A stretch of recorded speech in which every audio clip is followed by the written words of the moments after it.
Bachelor Nation's favorite bartender, Wells Adams, and executive producer Chad Mumm are back together again to share the news of their newest project, a podcast called the Vanity Index.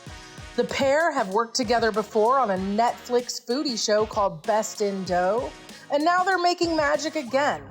This time, Wells and Chad are dazzling us with their knowledge of the golf world as their new podcast, which premieres today, goes behind the scenes of Chad's Netflix series Full Swing, which also releases today.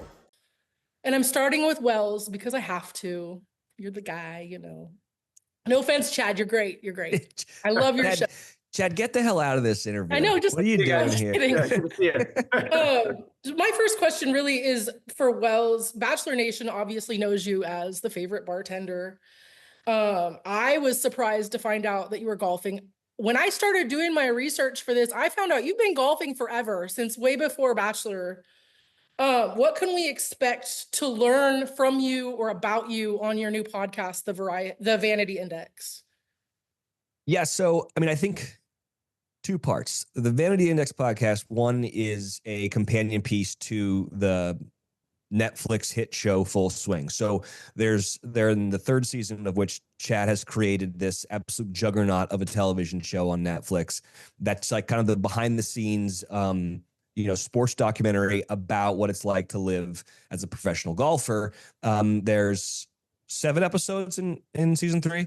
And so every week, once the show is released on Netflix, we're going to put out a companion episode as kind of like the official podcast for Full Swing. So we're going to be talking about like kind of like the background, the behind the scenes, the BTS stuff that maybe fell on the editing room floor of Full Swing, and having, producers, stars of the show, all on just talking about those episodes. So the first part of Vanity Index is really going to be focused on what's happening in Full Swing. And so if you're a fan of that show, you should come listen to our show for all the behind the scenes stuff. And then after that, I think the hope is that we do a show about golf at the intersection of Hollywood and entertainment and where golf lives, because both of those things coincide, especially for Chad and I, of whom are members of the same country club here in Los Angeles, a country club that is known for having a lot of celebrities at. And so there's all these funny stories and amazing kind of behind the scenes lore, tall tales, from like the Hollywood perspective and golf. And that's where we're hoping that this show kind of intersects. Can you tell us when season 3 is going to premiere? Yeah, it's coming out Tuesday, February 25th. So awesome. We are 6 days out from the premiere. I did catch several episodes of season 2, and I was actually, as a non-golfer and somebody who knows nothing of the sport, I was actually really surprised with not just how interesting it was, but how many famous faces I saw pop up. I was like, and in the trailer, we're seeing Ben Stiller. I know there's probably even more names. If you can drop them, we'd love to know who we're going to see pop up in season 3. Definitely going to see some Adam Sandler.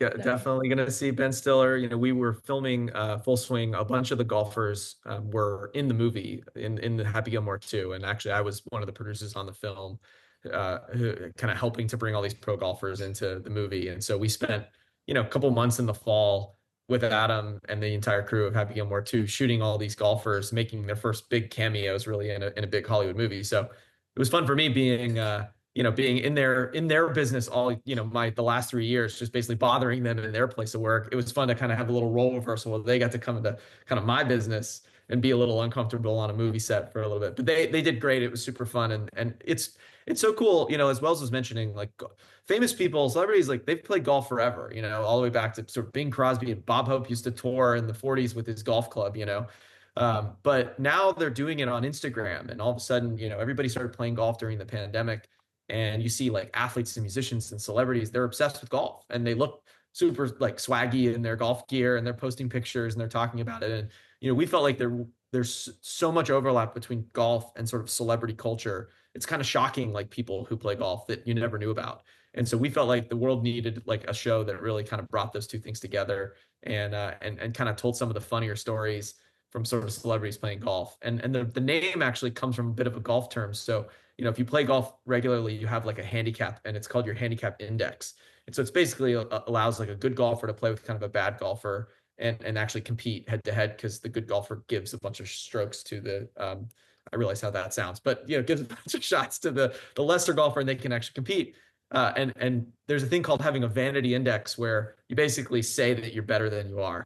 And there's no place where there are more vanity indexes than Hollywood. These famous people who say they're a Skratch golfer, and really they're not. So we're gonna get into some of that. We're gonna tell some funny stories from sort of the world of Hollywood and golf, and I couldn't think of anybody better to do it with than my guy Wells. That sounds really interesting, actually. So even those of us who don't golf, it's comforting to know that there's, the index. We can actually play with Right. people who play, but it'll be interesting to hear the stories and hear who's maybe not as good as they think they are. Well, We- there's two types of golfers. There's a sandbagger, and that's someone who lies about how good they are, so they get more strokes, so they can kind of cheat. And then there's a vanity index golfer who lies about how good they are and pretends to be better than they really are. And it's very, very funny that we've found shockingly, a lot of the celebrities are the people that have a vanity index. So yeah, I think it's gonna be fun to hear all these behind the scenes stories. And then going back to your point of like, I'm not a golf fan, but I love the show of Full Swing. I think that's what Chad and his team have done a really good job of.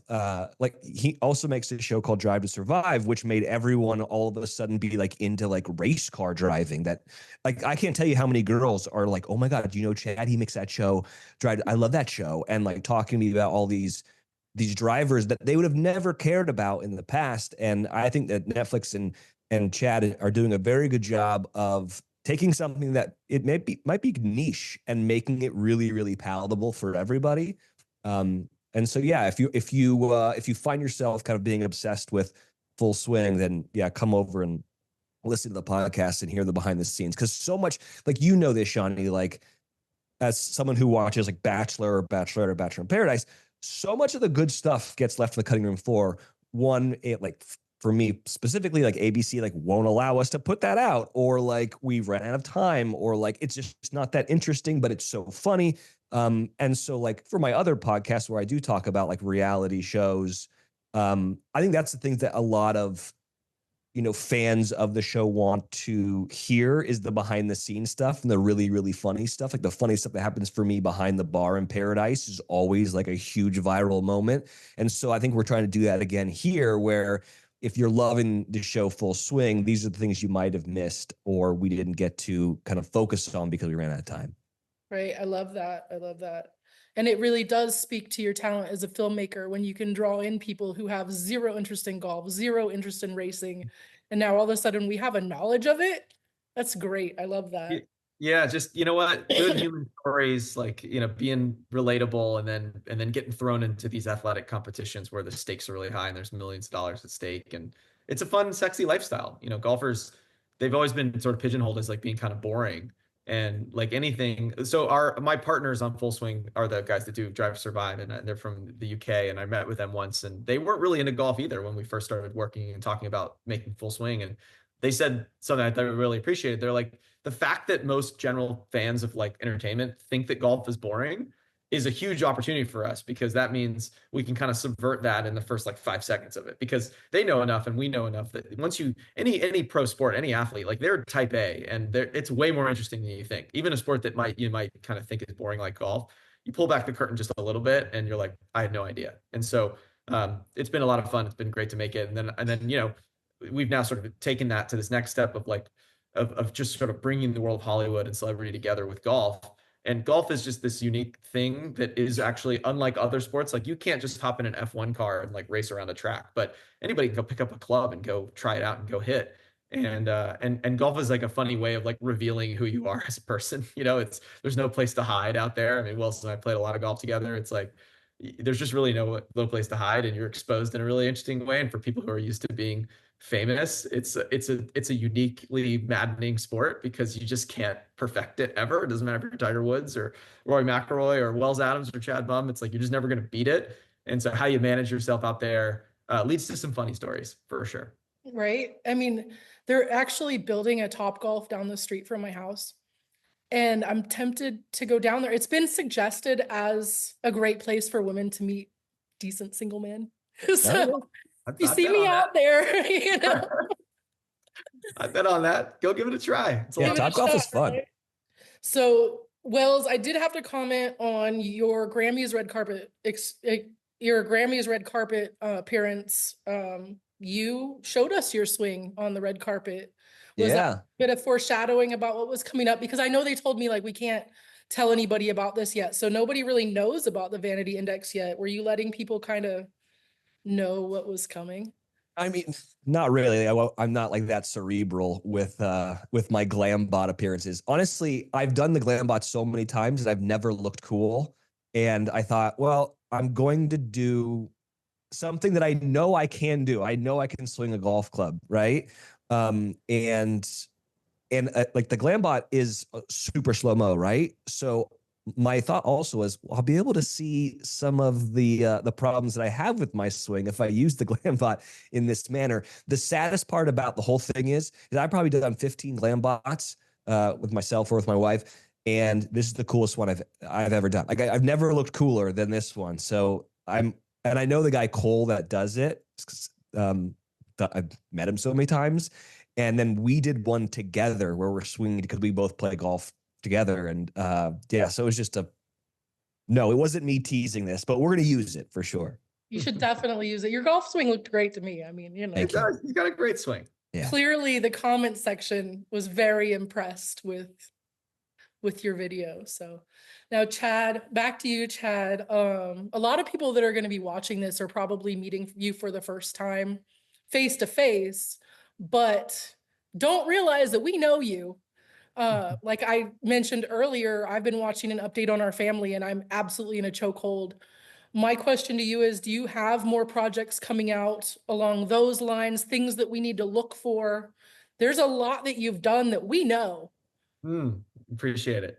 Yeah, that one, so I've been producing film and TV shows sort of the last sort of 10 to 12 years, and I've been lucky to make a lot of, really a lot of focus on documentaries. And I up until last year, I was at Vox Media and worked really closely with the New York Mag team, which is just like a font of like amazing, great stories. And an update on our family is one that's been about 4 years in the making. And at the time we first started working on that project, it was the YouTube vlogosphere was in a very different place. It's actually kind of interesting how it's, I think, even more relevant now than it is even when we started working on it. And it is just such a heartbreaking and kind of maddening story. And I think the way the filmmakers handled it, it was just, I'm as riveted as you. I mean, I started working on that 4 years ago. We've got a few more projects, sort of as I'm now fully focused on golf, but there's a few things in the hopper. I think it's been announced I've been attached to this Forrest Fenn documentary for the last few years, telling the story about the Forrest Fenn treasure hunt, which is a wild story. If you just look up Forrest Fenn, it hopefully, I think has potential to be kind of like the next Tiger King in terms of just unbelievable true stories that has more twists and turns than you could ever imagine. So that'll be coming out, I think, this year, and very excited for people to watch that on Netflix. The other one I'm most proud of, kind of in the doc vein, if you're interested in great crime stories, I made a documentary called Mind Over Murder for HBO that premiered a couple of years ago. It was directed by a woman named Nanfu Wang, about this wild murder trial, and it's, I think, still available on HBO Max. So give that one a look if you like an update on our family. I think Mind Over Murder, might be the thing I'm most proud of. We're definitely going to check that out. See if we can get it trending like an update on our family, because that, like, wow. Yeah, love that. All right, so I'm going to change gears a little bit because I'm running out of time with you guys. So, here come the Bachelor questions. And Wells knows what I'm going to ask. First of I all, do. he does. First of all, I want to know how you feel about this whole Bachelorette being pushed back a year. I'm a little bit disappointed, honestly. I like the Bachelorette, and that was kind of a to hear this season. Yeah, you and me both. I think it sucks. One, because that's where we get our pool of, amazing, beautiful idiots to come to paradise from. So if we don't have one show, then it's hard to do the next. Luckily, we didn't do Paradise last season, so we've got a kind of a big pool of cast to be able to bring down to the beach this year. but yeah, I don't think, when we put a pause on Paradise, I was nervous that it wouldn't come back. And then it was announced that it was. And so I guess I'm less concerned this time hearing that Bachelorette's taking a pause because we've kind of done it already.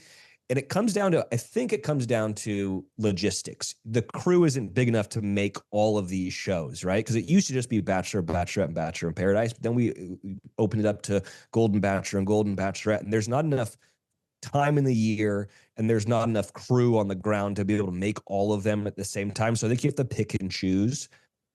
So as much as I think a lot of people are very concerned about the current state of Bachelor Nation, I think it's more of just like a logistical situation. And so I'm very, very confident that that Bachelorette will be coming back. And I'm the idiot king down there. We love you down there. I'm the leader of the idiots. Wells is the absolute. It's funny. Part. It's funny. This kind of whole like Hollywood and golf thing started for me in Paradise. So when I first started doing the show, I did it with Chris Harrison, who is an avid golfer, and we would play golf almost every single day. And I remember Chris was so funny. He would call my bosses and be like, when's Wells' call today? And they'd be like, well, it's at noon today. And he'd be like, no, it's not. He's coming in at 5 p.m. because we've got a tee time. So that's when I started playing golf a lot with like celebrities was with Harrison. And then Harrison started getting me into these like celebrity pro-ams and stuff. So it's funny. There is an intersection between like my Bachelor world and the golf world. And it started all from losing money to Chris Harrison. Oh wow. And I was looking into like who from, because I was really trying to find the intersection for how I was going to do this, being that I'm all Bachelor Nation, and I was shocked at how many Bachelor stars golf. So perhaps there will be some crossover in terms of who comes to see you. Oh, for sure. We're gonna have all these guys on the show. Like, so Ben Higgins and I have been dear friends forever. We play golf at least 3 times a year. We don't live in the same town, but like we go on golf trips together. I'm going on one of his golf trips in May in Indiana, to this place called French Lick. He comes to like my college buddy's golf trip. And then Joey, the most recent Bachelor and the guy who won Dancing with the Stars, I become friends with him. I got him into the most recent like LPGA Pro-Am. Jason Tardik plays. I started giving lessons to Grocery Store Joe. I got him actually really good. I got him from like a 20 to like a 10 pretty quickly. So yeah, like it's pretty, there's a lot of people playing golf in the Bachelor world. And so yeah, I imagine you're going to be seeing a lot of them on the Vanity Index podcast for sure. That's exciting. I'm actually looking forward to that. Do you guys have any, or do you have, or can you tell us who's lined up to be on your first podcast episode? Like, what are we looking forward to? So the first 7 episodes we're going to do as sort of companion pieces to this year's season of Full Swing. So we've got a great mix of like our crew and, people from the world of golf, some of the players who are featured in the show, and obviously their family members, and really just like bring in that sort of reality TV feel to kind of a sports doc, which I think will be really fun. And then, between Wells and I, we've got a great list of guests coming up sort of once we transition into the regular scheduled programming. And, just between us, our kind of network of Hollywood golfers runs pretty deep, and there's some real A-listers, not just from The Bachelor, that'll be making an appearance on the show. So we'll stay tuned for more of the announcements about kind of who's coming on as we get this thing out in the world. I also think that you're going to be like extremely surprised to find who we have on the show, the level of celebrity that they are, and to find out that they play golf. Like, I think it's going to blow your mind that, because it's not, I mean, it's kind of publicized, but not really. But, we play golf with some like really big names, and I'll come home and tell my wife, and she'll be like, well, I had no idea they play golf. And I'm like, yeah, they're really good, So I think a lot of people are going to be really excited to like we know Mark Wahlberg plays golf, but like there are some other really big names that I think that. Tell us one we don't know. Who do we know? I just found out that Usher plays golf last week. Okay. I had no idea. Yeah. Never thought. So we're going to have to get him on the show. Yeah, for sure. There's a lot of athletes too, which is really, really interesting. Mm-hmm.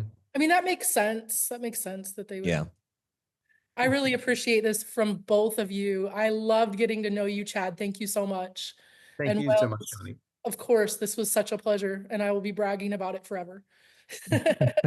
Good to see you, Shawnee. I love Thank the hair, by you. the way. Thank you so much. Good It luck. matches the picture behind you, which is It does. perfect. It does. Wasn't planned. It wasn't planned. This is just the Yeah. best spot in my house for lighting. Yeah. All right. Thank you guys. I appreciate you so much. Have a great day.